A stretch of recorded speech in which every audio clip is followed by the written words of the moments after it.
ሰላም ጤና ይስጥልኝ ውድ ተማሪዎች እንዴት ናችሁ? ዘውትር በዚህ ሰዓት ወደ እናንተ የሚቀርበው የጠቅላላ እውቀት ዝግጅታችን ከሳይንስ ሙዚየም ተጀምሯል። ዛሬም ደግሞ ስለ አንድ ጉዳይ እያወራን አብረን ቆይታ እናደርጋለን። በእርግጠኝነት ይህን ፕሮግራም በተመለከታችሁ ቁጥር ቢያንስ አንድ ነገር ይዛችሁ እንደምትሄዱ እንተማመናለን። ዛሬ የምናወራው ስለ ጂፒኤስ ነው፣ ግሎባል ፖዚሽኒንግ ሲስተም። በእርግጠኝነት ሰምታችሁ ታውቃላችሁ። እንዴት ነው የሚሰራው?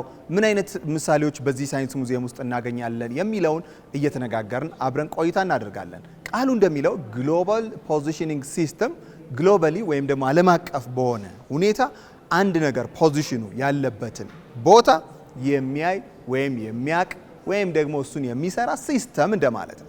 ስለሱ እያወራን አብረን ቆይታ እናደርጋለን። ስለሱ ማወቅ ከፈለጋችሁ አብራችሁን ቆዩ። ከዛ በፊት ግን የምትሳተፉበትን ጥያቄ ወደ እናንተ ለማቅረብ እሞክራለሁ። የመጀመሪያው እንቆቅልሽ ነው ጥያቄያችን። የመጀመሪያው ጥያቄያችን አይን አለው አያይም፣ ጆሮ አለው አይሰማም። አይን አለው አያይም፣ ጆሮ አለው አይሰማም። የዚህ እንቆቅልሽ መልስ ምንድን ነው? ሁለተኛው ደግሞ ሁልጊዜ ቶሎ ስለሚያልፍ ፎቶ አንሱት፣ 5 ልዩነቶችን አይታችሁ ትነግሩኛላችሁ። ይህን ፎቶ ካነሳችሁት ቁጭ ብላችሁ ረጋ ብላችሁ ልዩነቶችን አንስታችሁ በቴሌግራም አድራሻችን መላክ ትችላላችሁ። የመጨረሻው ጥያቄያችን ደግሞ የዛሬን ዋነኛውን ጥያቄ የሚመለከት ነው። እናንተ ባላችሁበት ቦታ ላይ ኮኦርዲኔት ወይም ደግሞ የግሎባል ፖዚሽኒንግ ሲስተም አሰራሩ ኮኦርዲኔሽን ስለሆነ የት ነው የሚለውን ትነግሩኛላችሁ።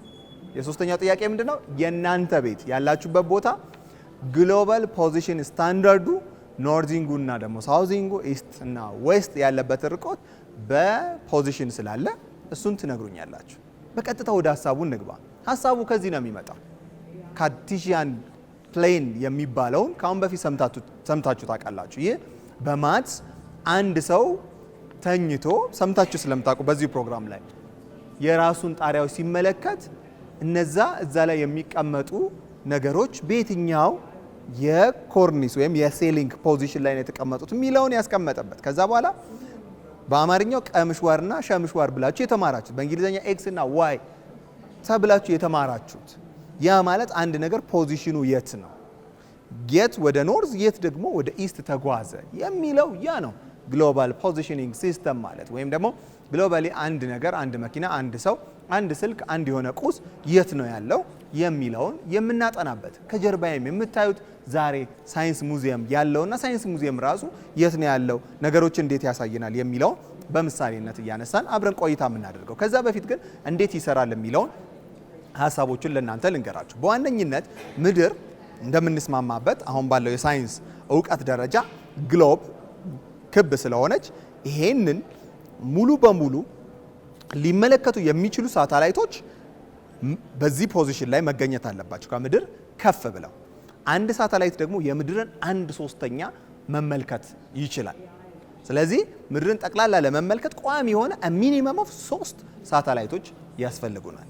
እነዚህ ሳተላይቶች ከመሬት እስከ 20,000 ኪሎ ሜትር በላይ ከፍ ብለው አንድ ቦታ ላይ እናገኛቸዋለን። ስለዚህ ከዚህ ከፍታ ላይ አንድ ምድር ላይ ያለን አንድን ኦብጀክት ወይም ደግሞ አንድን ቁስ በምን ይገናኙታል? በራዲዮ ዌቭ።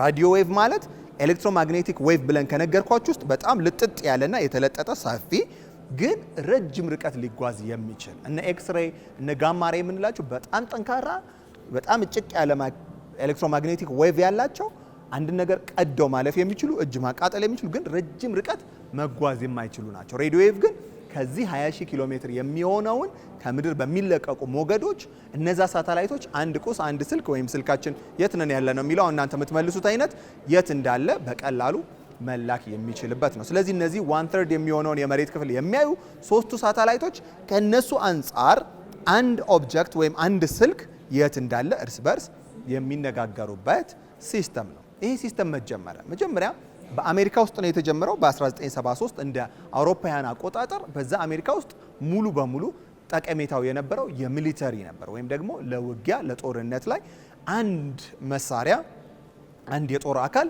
የት እንዳለ የሚያውቁበት ወይም ደግሞ የሚነጋገሩበት፣ ያን ማለት ማንኛውም ማህበረሰብ የማያውቀው።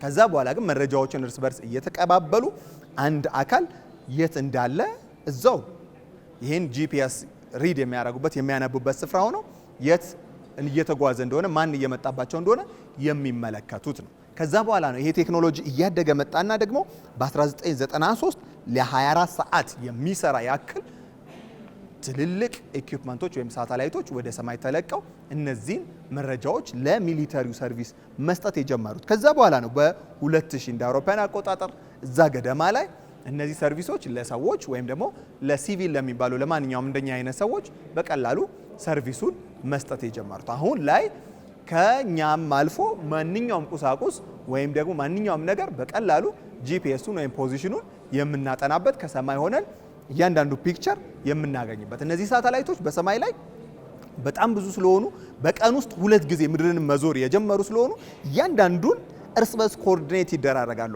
አንድ አካል በጂፒኤስ ሪድ ሲደረግ አንዷ ሳተላይት ሳትሆን የምትነግረን ከኤክስ ሳተላይት፣ ከቢ ሳተላይት፣ ከዜድ ሳተላይት አንጻር ያለውን ኮኦርዲኔሽን ነው ያቺ መኪና ያቺ ሞባይል ወይም እኔ የት ጋር እንዳለው በቀላሉ ሊጠናበት የተቻለው። ዛሬ ያለ ነው እዚህ ሳይንስ ሙዚየም ላይ ነው። ሳይንስ ሙዚየም ላይ ደግሞ ሆነ አንዱ ካለው ዋነኛው ምሳሌ ውስጥ እነዚህን የጂፒኤስ ሲስተሞች እንዴት ነው መጠቀም የምንችለው የሚለውን እዚህ ላይ በቀላሉ እንመለከታለን። አሁን የምታዩት በዋነኝነት በመሃል ላይ ያለው ሳይንስ ሙዚየም ራሱን ነው። ይህ ሳይንስ ሙዚየም የት ነው ያለው ብለን በሞባይሎቻችን ብንጠቅስ እነዚህን በመሬት ላይ ያለውን እያንዳንዱን እነማን ናቸው የት ናቸው የሚለውን ይነግረናል። አሁን የምትመለከቱት ከሳተላይት የሚነሳ ሪል ፉቴጅ ነው ወይም ደግሞ ትክክለኛ ፉቴጅ ነው። ልክ ደግሞ በዚህ መንገድ ስንቀይረው ይሄ ምንፈልጋቸውን ብቻ ሜን ሮድ ወይም ደግሞ የሆኑ ምንፈልጋቸውን ነገሮች ብቻ እየጠቀስን የምንመለከትበት ነው። ልክ በሳተላይት ኢሜጁ ደግሞ ስናይ ከሰማይ ሆነን የምንመለከታቸው እነዚህ ሪል ፉቴጆች ናቸው። ስለዚህ እነዚህ ፉቴጆች ጠቅላላ ፒክቸሩ ከሰማይ ሆኖ በሳተላይቶች ፒክ የሚደረጉ ትክክለኛ ፎቶዎች ናቸው። እነዚህ ፎቶዎች ግን ምን ይደረጋሉ? እኛ ከምንፈልጋቸው ሎኬሽኑ ጋር ምክንያቱም አሁን ወደ 3D የጂፒኤስ ሲስተም ገብቷል ወይም ደግሞ ራሱ ግሎባል ፖዚሽኒንግ ሲስተሙ 3D እዚህ ቦታ ላይ ከመጣን በኋላ ሙቭ የምናደርግባቸው እዩት። ልክ እንደዚህ ስፍራው ላይ ሄደን የምንመለከትበት እነዚህ ማለት በሰዎች እዚህ መሬት ላይ ተሰርተው ከሳተላይት ለሚነሳው ፒክቸር ኢንተግሬት የሚደረጉ ናቸው። ስለዚህ ከሰማይ ላይ የሚነሳው ፒክቸር ያለውን እኛ እያንዳንዱ የምንፈልጋቸውን በሪል ኢሜጅ አሁን እዚህ ጋር የምታዩ ሳይንስ ሙዚየም ነው። ትክክለኛ የሆነው ሞዴል እዚህ ተሰርቶ ሳተላይቱ የሚያነሳው አይደለም። ምክንያቱም ሳተላይት ከስር ወደ ላይ ሊያነሳ ስለማይችል። አጠገቡ ግን ያሉት እነዛ ሞዴሎች ምንድናቸው? እዛ አካባቢ ላይ ያሉ ህንፃዎች ሲምፕል በሆነ ወይ አጠገቡ የሚቀመጡበት ነው። ከዚህ ውስጥ ደግሞ እነዚህን ቦታዎች ምን እያደረገ እያሽከረከረን ቶፕ ቪው ወይም ደግሞ ከላይ በርድ አይ ቪው የሚባል አለ በአርኪቴክቸር ከላይ የምንመለከትበት ወይም ደግሞ እዩት ፖዚሽኑን እየቀየር እዚህ ውስጥ ያለውን ፒክቸር ያ ሳተላይት አያነሳም። ስለዚህ አንዱ ዲፊከልት ወይም ደግሞ ለጂፒኤስ ችግር ነው ተብሎ የሚታሰበው ትልልቅ ፎቆች ከስር የሚለቀቁትን ዌቮች ወይም ደግሞ መረጃዎች ብሎክ ሊያደርጉ ይችላሉ።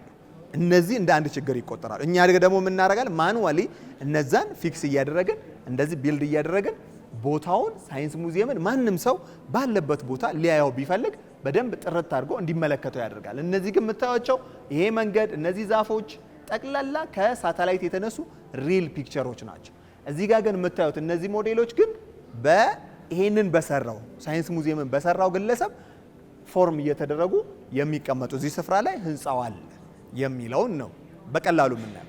አንዳንድ ከተማዎች ለምሳሌ እንደ ኒውዮርክ አይነቶች ግቡና ጉግል እርዝ ላይ እንደ ኒውዮርክ አይነቶች ትልልቅ ከተሞች ላይ እያንዳንዱ ህንፃ ልክ እንደ ሳይንስ ሙዚየም አሁን በዚህ ጋር እንዳያችሁት ዲቴል ተሰርቶ እያንዳንዱ ምን አይነት ህንፃዎች ናቸው፣ እንዴት ነው የተጠቀሙት የሚለው ከጂፒኤሱ ጋር ተዋህዶ እናገኘዋለን። ዳውንሎድም አድርገን የት ነው የሚገኘው፣ እንዴት መሄድ እንችላለን፣ አጠገቡ ምን አለ የሚለውን በቀላሉ መመልከት እንችላለን። አሁን እዚህ ጋር እንደምታዩት እነዚህ ሁሉም በዙሪያው የሚገኙ ሳይንስ ሙዚየም ዙሪያ የሚገኙ ሎኬሽኖች ናቸው። ከአንድ ስፍራ ብትመጡ ለምሳሌ እዛ ጋር 4 ኪሎ ብሔራዊ ቤተ መንግስት ሲለኝ ከሱ ደግሞ ምን ያክል ርቃለሁ፣ እኔ ደግሞ የት ጋር ነው ያለሁት የሚለው በቀላሉ መናበብ እንችላለን። ለምሳሌ እዚህ ጋር ሐውልቶች ለብቻቸው የት ነው ያሉት ከሳይንስ ሙዚየም አንጻር፣ ፓርኮች ደግሞ እነማን ናቸው በደንብ ይሄን ፓርክ ስለምታውቁት ሳይንስ ሙዚየም አለ፣ ፓርኩ እዚህ ጋር አለ፣ እዛ ጋር ፓርክ አለ፣ ወዳጅነት ፓርክ አለ። እነዚህ ፓርኮች አጠገቡ አሉ፣ በውስጡ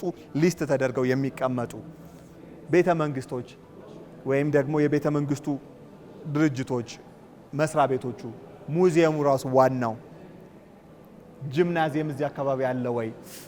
አያችሁ፣ እዛ ውስጥ መረጃዎች አሉ የሚቀመጡልን እኛ የምንፈልጋቸው በፖዚሽኒንግ የት ጋር ነው ያሉት ሚል ኮኦርዲኔት ተደርጎ አሁን ካሁን በፊትም ነግራቸዋል። ስማርት ሲቲዎች ሲመጡ ስማርት ሲቲ ማለት በቀላሉ ሰውን የሚረዱ የምንፈልገውን ነገር የምናገኝበት። ስለዚህ ከአንድ ቦታ ወደ አንድ ቦታ ስንሄድ እንዴት ነው የምንሄደው? አጭሩ መንገድ የቱ ነው? ወደ መስቀል አደባባይ መሄድ ብንፈልግ የትኛው ነው የተሻለው የሚለውን ራሱ በኤአይ ወይም ደግሞ ራሱ ሲስተሙ ያጠናና እኛ ስንጠይቀው በዚህኛው መንገድ ብትሄዱ ለምሳሌ ይሄን ወደ ሳይንስ ሙዚየም ከዚህ ቦታ ላይ ተነስታችሁ ሂዱ ቢል አጭሩ መንገድ የቱ ነው፣ መግቢያው የቱ ነው የሚለውን ራሱ ሲስተሙ የሚያጠናልን ሆኖ እናገኘዋለን። እነዚህ በብዙ ነገሮች ውስጥ የምንጠቀመው የሲስተም አይነት ነው። ወደ ሰማይ ከላክናቸው ውስጥ ሳተላይት ውስጥ ቅድም በነገርኳችሁ መሰረት ጅማሮውን አሜሪካ ላይ ቢያደርግም አሁን ግን ብዙዎች ቻይናም፣ ሩሲያም አውሮፓ ውስጥ ያሉ ሀገራትም የራሳቸው የሆነ ግሎባል ፖዚሽኒንግ ሲስተሞች አሏቸው። የራሳቸው ዳታቸውን ራሳቸው የሚሰበስቡበት በራሳቸውም የሚያዩበት ልክ እንደዛ እኛ ባይኖረንም ነገር ግን በነፃ ለሁሉም ሲቪሊያንስ ወይም ደግሞ ለሁሉም ማህበረሰብ የተሰጠ ስለሆነ አንድ መኪና ስንጠቀም የት ናችሁ ስንባል ለምሳሌ በቴሌግራም አድራሻ ሎኬሽናችንን መላክ እንደምንችል ታውቃላችሁ። ስለዚህ እነዚህ ሲስተሞች ያኔ የሚሊተሪ ብቻ የነበሩ ያኔ ድብቅ የነበሩ ለጥቂት ነገር ብቻ የሚጠቀሟቸው የነበረ አሁን ግን ሌላ ዘመናዊ ለኛ ያልነገሩን ነገር ላይ ስለደረሱ ይህንን ለማህበረሰቡ ሰጥተዋል። ስለዚህ እኛ ምን ይጠበቅብናል? እዚህ ሳይንስ ሙዚየም ውስጥ ሁልጊዜ ስመጣ እንደምላችሁ አሳይመንት ለእናንተ እየሰጠው ነው የምሄደው። እናንተም አዳዲስ ቴክኖሎጂዎች ሌሎች ሊደርሱበት የማይችሉ አሁን በኤአይ ያሉበት ደረጃ በጣም ከፍተኛ ነው። ይሄም በኤአይ ሰፖርት ሲደረግ የምንፈልገው ጉዳይ የምንፈልገው ሰው የት እንዳለ በቀላሉ ልንመለከት የምንችልባቸው ብዙ ነገሮች አሉ። ተፈላጊ ሰዎችን ሀገራቸው ሆነው በቀላሉ የሚመለከቱበት አንድ ስልክ ሲደወል ኬት እንደተደወለ የምንመለከትበት ወይም እነሱ የሚያጣሩበት ሲስተም ነው። ስለዚህ ይሄ በጣም ለወደፊት ሊያድግ የሚገባ እናንተም እንደ አሳይመንት ይዛችሁት ምን አይነት ነገሮችን ይዘን መምጣት እንችላለን የሚለውን ማሳደግ ይኖርባቸዋል። የመጀመሪያው ጥያቄያችን አይን አለው አያይም፣ ጆሮ አለው አይሰማም። አይን አለው አያይም፣ ጆሮ አለው አይሰማም። የዚህ እንቆቅልሽ መልስ ምንድነው? ሁለተኛው ደግሞ ሁልጊዜ ቶሎ ስለሚያልፍ ፎቶ አንሱት፣ 5 ልዩነቶችን አይታችሁ ትነግሩኛላችሁ። ይህን ፎቶ ካነሳችሁት ቁጭ ብላችሁ ረጋ ብላችሁ ልዩነቶችን አንስታችሁ በቴሌግራም አድራሻችን መላክ ትችላላችሁ። የመጨረሻው ጥያቄያችን ደግሞ የዛሬን ዋነኛውን ጥያቄ የሚመለከት ነው። እናንተ ባላችሁበት ቦታ ላይ ኮኦርዲኔት ወይም ደግሞ የግሎባል ፖዚሽኒንግ ሲስተም አሰራሩ ኮኦርዲኔሽን ስለሆነ የት ነው የሚለውን ትነግሩኛላችሁ። የምንገኘው ሳይንስ ሙዚየም ነው። እናንተ ሁልጊዜም ከዚህ የሚነሱ ጥያቄዎችን እየመለሳችሁ እየተሳተፋችሁ መታችሁ እንደዚህ አይነት አስገራሚ የሳይንስ እውነታዎችን መመልከት ትችላላችሁ። አብሬያችሁ የነበርኩት እኔ ወገን ክብራይል ነኝ። ሳምንት ደግሞ እንደዚህ ከአዲስ ፕሮግራም ጋር ተመልሼ እመጣለሁ። በእርግጠኝነት አንድ ነገር እንዳገኛችሁበት እተማመናለሁኝ። በቀጣይ ደግሞ በሌላ ርዕሰ ጉዳይ ተመልሰን እስክንመጣ እስከ ሳምንት ደህና ሁኑ።